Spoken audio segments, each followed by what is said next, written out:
নমস্কার বন্ধুরা, আমি শিলা। আজ বানাবো, আজ সরস্বতী পূজা, তাই বানাচ্ছি খিচুড়ি।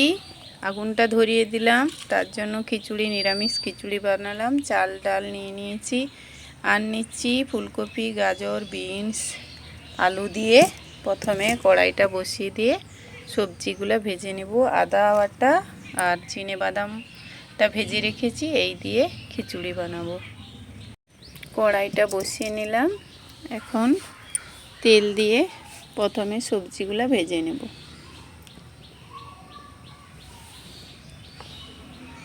কড়াইতে একটু হলুদ দিয়ে ধুয়ে রাখা ফুলকপি, গাজরগুলো ভেজে নেব।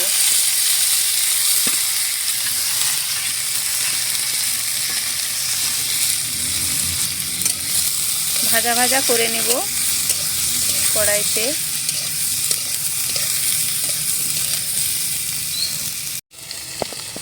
এখন চাল ডালটাকে ভালো করে ধুয়ে নেব। যেহেতু বাড়িতে আমরা মা মেয়ে, তাই খুব অল্প পরিমাণে বানাচ্ছি খিচুড়ি। এইটুকু চাল ডাল দিয়েই অনেকটা খিচুড়ি হয়ে যাবে। ফুলকপিটা দেখুন ভাজা ভাজা করে নিয়েছি।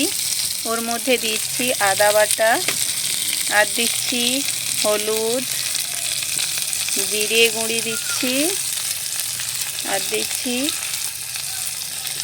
ধনে গুঁড়ি, লঙ্কা গুঁড়ি, সব দিয়ে একটু সবজিটাকে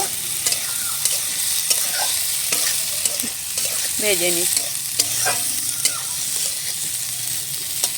এখন ধুয়ে রাখা চাল ডালটাও দিয়ে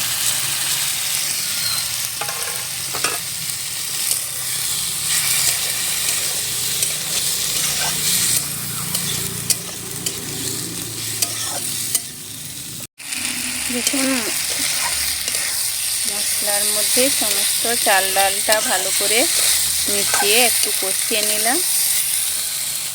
এখন নামিয়ে রাখবো, সে বাদামটাও দিয়ে দিলাম।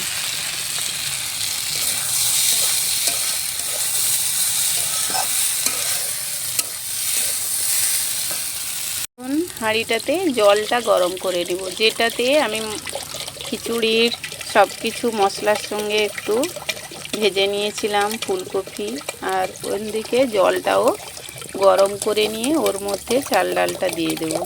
এইরকমভাবে একবার খিচুড়ি বানান, দেখবেন খেতে জাস্ট অসাধারণ হয়। একটু গ্রামের স্টাইলে আপনাদের দেখাচ্ছি।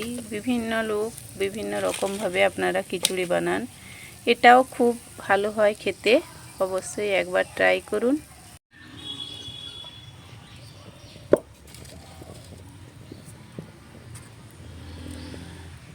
এখন জলটা গরম হয়ে গেছে, আমি সব কিছু এখন ওই যে জলটা গরম করেছিলাম ওর মধ্যে দিয়ে দিচ্ছি।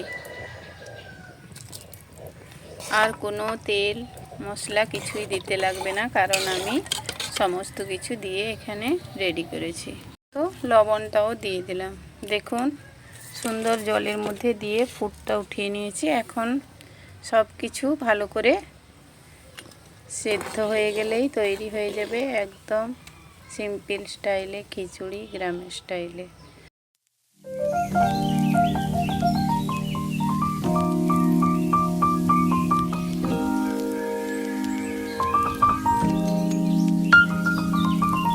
খিচুড়িটা একদম দেখুন সুন্দরভাবে সেদ্ধ হয়ে গেছে, আর একটু গেলে হয়ে যাবে। এখন আমি ঘি আর একটু চিনি দিয়ে দিচ্ছি।